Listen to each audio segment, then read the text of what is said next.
Okay. All right, today's going to be a good one. Because today we're going to go over something that you hear a lot about. And you see me post it right there.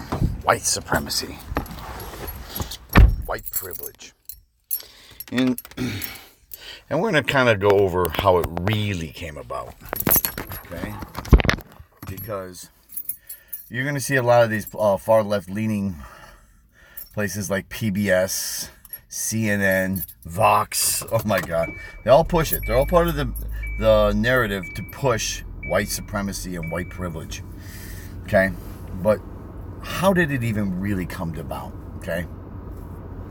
So I'm going to type a name in here, see if it comes up.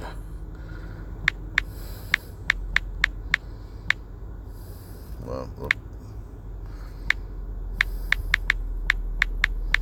there it is. All right. This lady here, back in the early 90s, she's a black activist. Okay?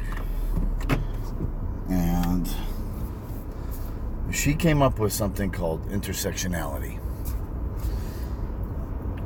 This is all based on Marxism. Everyone needs to be oppressed.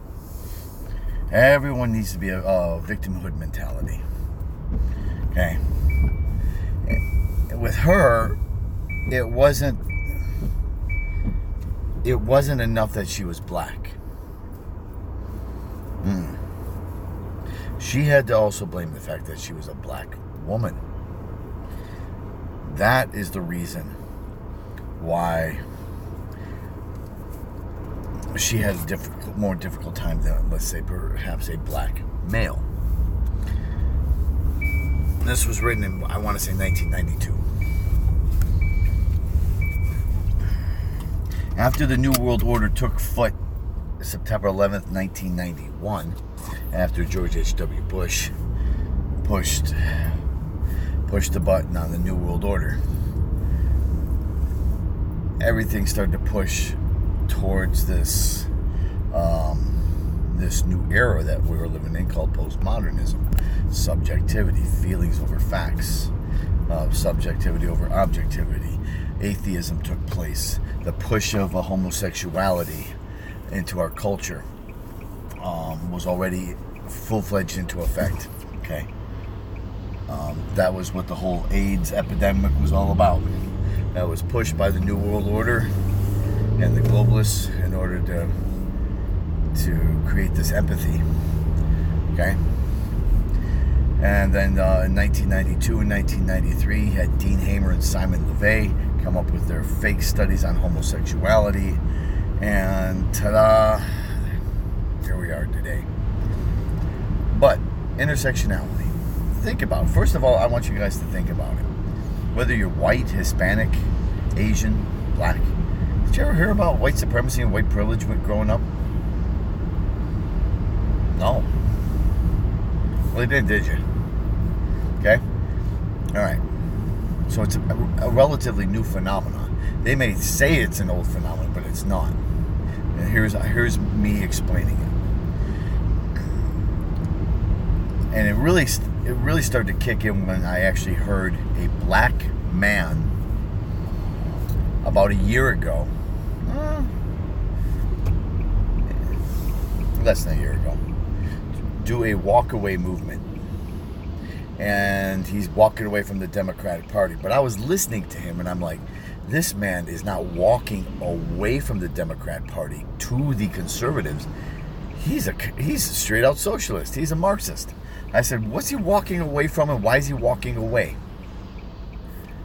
And I started listening to him, and he was talking about how social justice warriors and lesbians and women, even black women, were all pushing and demonizing black men to get out. They were no longer accepted. And then it started to fit. I said, that's exactly why they came up with this theory on white privilege and white supremacy. Okay? Because it was very important for them. They needed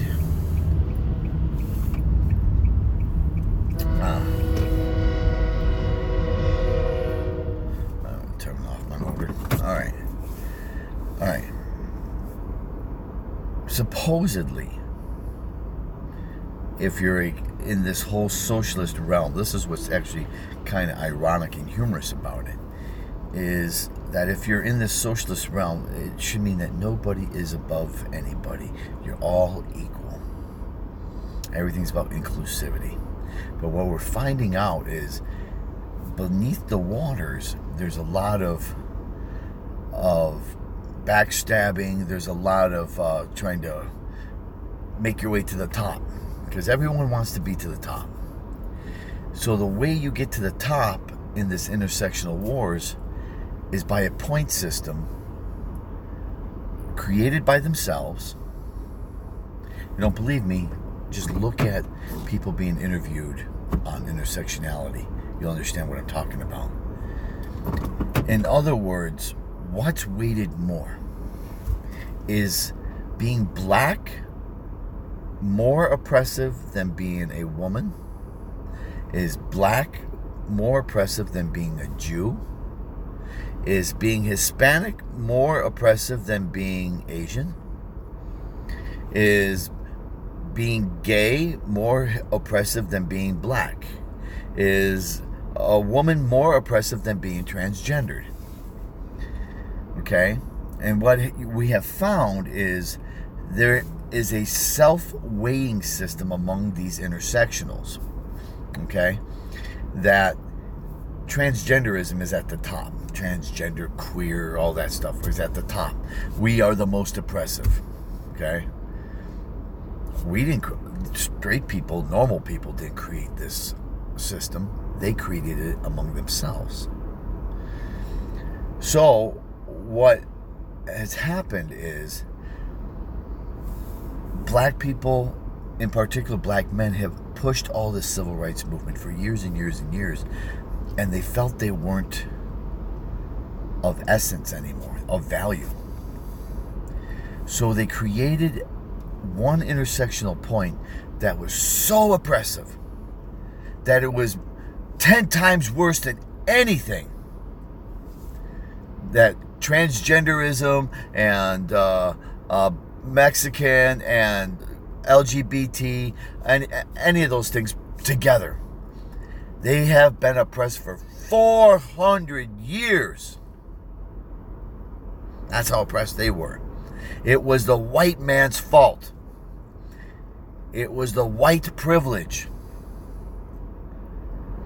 But you see, they knew that there was going to be holes in their games. That's why they had to create the rules. Because someone would sit there and raise their hand and go, "Excuse me, can you explain to me how a poor white family that makes less than $10,000 a year in West Virginia or Eastern Kentucky, how that person has white privilege, but LeBron James does not?" So they had to make up the rules. The rules did not include income made. What? In other words, they made up the rules as they went along because they had to be at the top of this intersectional war. That's why it came by. It had nothing to do with Jim Crow and all this other bullshit. It has to do with cultural Marxism, and it has to do with really being the top of the oppressive game. They still lack world support when it comes to being oppressive against Jews. They try. Jews still sit there and say we had 6 or 10, whatever the number is, 6 or 10 million of us slaughtered in World War II. We're the most oppressed. So they always appear to win. Okay? Always appear to win. Which is another reason why the black Hebrew Israelites came into play.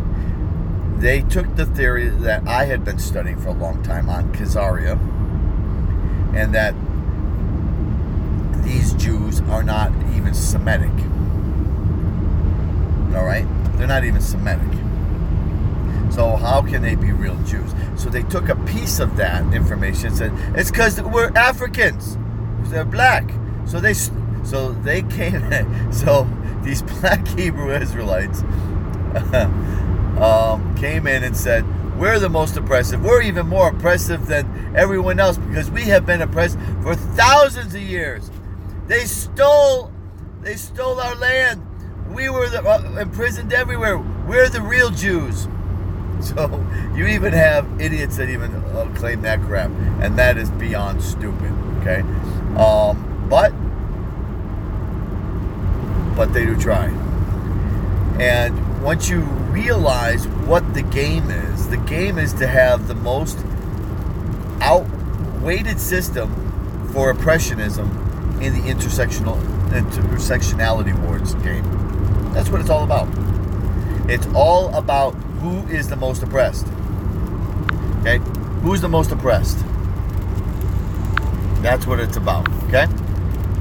That is what it is about. I had to touch the screen because it was going black and I was almost had a video at that time. But that's what it's really all about.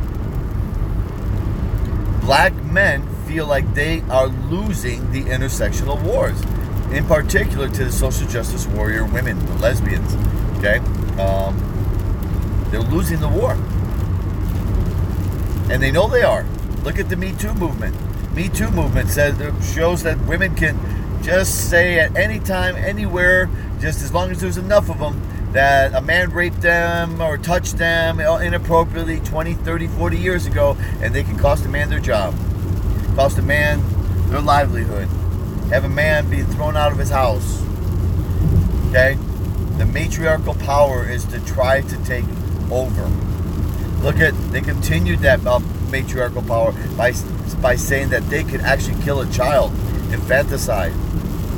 That's where this whole matriarchal power is going, is to say that they are all powerful, that they can kill you.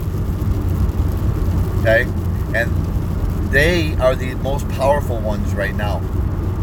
And they're trying to get more and more and more and more and more and more power. Okay? Because it's not going to stop at infanticide. What if the doctors and them decided that, 5 years later, they made a wrong decision? Oops. And they're going to kill the 5-year-old? What if they decide that in 7th or 8th grade, the boy is a bad kid, was caught stealing or something, and they find out by looking at the paperwork that child was an abortion, or supposed to be an abortion, but lived and should have been killed. Doctors made a wrong decision. Where does it end? See, with matriarchal power, they don't want it to end. And the social justice warriors have been kicking out. That's what the black women have done. They realize that being a woman is more powerful than being black, and they've joined the social justice women. And the lesbians have realized that that's even more powerful than being a lesbian, and they've actually pulled in. Okay? So, they've pulled together to go against the men. Okay? They always talk about getting rid of the patriarchy and all the they don't need men, right? Type deal. But that is where this white supremacy, white privilege thing came all about. Due to cultural Marxism, due to a black activist woman that wrote a book, Kimberly Crenshaw wrote a book about intersectionality.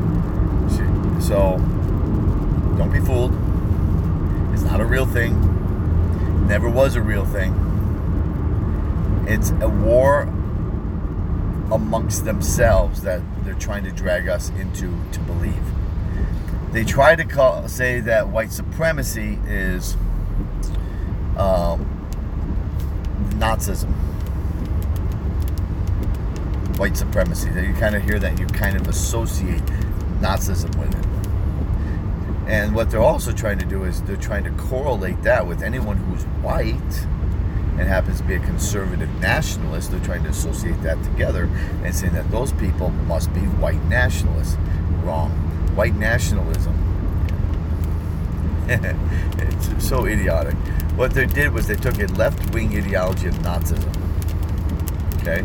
The 25 points of Nazism are all socialism and left-wing nationalism. Okay? And they're trying to correlate that, because what they want to do is they want to have a right-wing enemy. That's what they want. And they're trying to correlate that with people who are white and are nationalists. But you see, conservative nationalism is based on 3 principles that are not even close to left-wing nationalism. Those white-wing nationalistic values are God, family, and country. That's not left-wing nationalism. Left-wing nationalism is about taking away privatized land. It's about getting rid of deity, and having your faith in statism and being an atheist. It is about destroying family values, and then last but not least is destroying the Constitution and not being patriotic towards any country. So it's the very opposite of conservative nationalism. Very opposite. I want you to all do me a favor and look up the 25 points of Nazism. Write it down on a piece of paper like I did, or print it out. The only reason I wrote it out is when you write it out, you tend to remember it better. But print it out, read it, go over it. You'll realize that it's not at all conservative values. It's all very, very far left-wing totalitarian values. Okay? It's a dangerous ideology.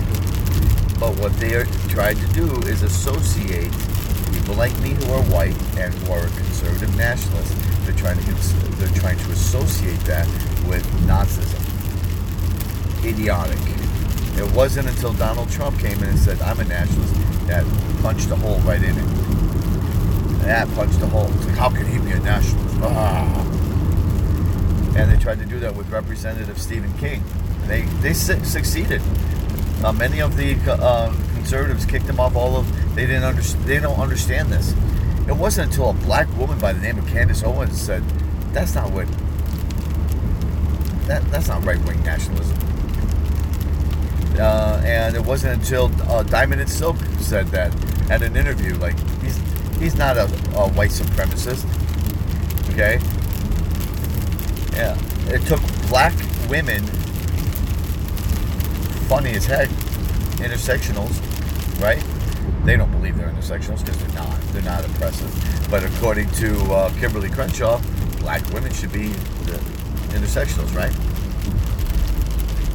See, where Kimberly Crenshaw didn't think was she didn't realize there would be a race for the top of the intersectionality war.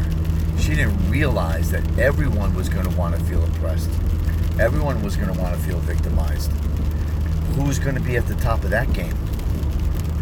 What are you going to have? A blind, disabled, queer, transgendered black Jew? Is that the one that wins? Who's the one that wins?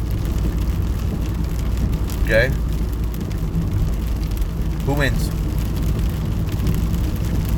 So if you ever watch who the Democrats go after, what's that Duckworth lady? She's a damn socialist. She's a vet. Ooh, a fucking socialist. But she's disabled. She's a woman and she's Asian, right? She's got 3 intersectional points. We have to vote her in. She must be a good American. Okay. Buttigieg, he's gay. All right. So he must go in because he's gay. Alright? But these are all left-wing ideologies. Okay? And they pull these indoctrinated people into their ideologies. They use indoctrination. They indoctrinate people into homosexuality. They indoctrinate people into transgenderism. They use laws to try to keep children to be transgender so that they can be on hormones as young as age 3. These psychiatrists should be shot. These are activists, Marxist, communist psychiatrists. They should be shot. At least they should lose their job. Yesterday, the House had a meeting and or had a hearing, and they had all these black individuals there to talk about reparations. This is where the intersectionality wars and a lot of black men, and they were really upset when they found out there were some black men on the left that said, no, we don't need reparations. We do not need to feel like slaves again. Well, the intersectional Marxists and the Khazarian Marxists that were on the dais didn't agree with that, did they? Boo! We need you to feel oppressed, mister. Boo! You got to feel oppressed. Boo! And it was Burgess Owens that pointed out that all of this was nothing more than a Democrat way of trying to keep people in an oppressionistic victimhood mentality because of Marxism and communism and socialism. He pointed that out, and they all went, how does he know? How does he know about this stuff? Oh my God. Because he can pick up a book, he can read. And he said maybe the Democrats should do it out of their own pockets. Interesting.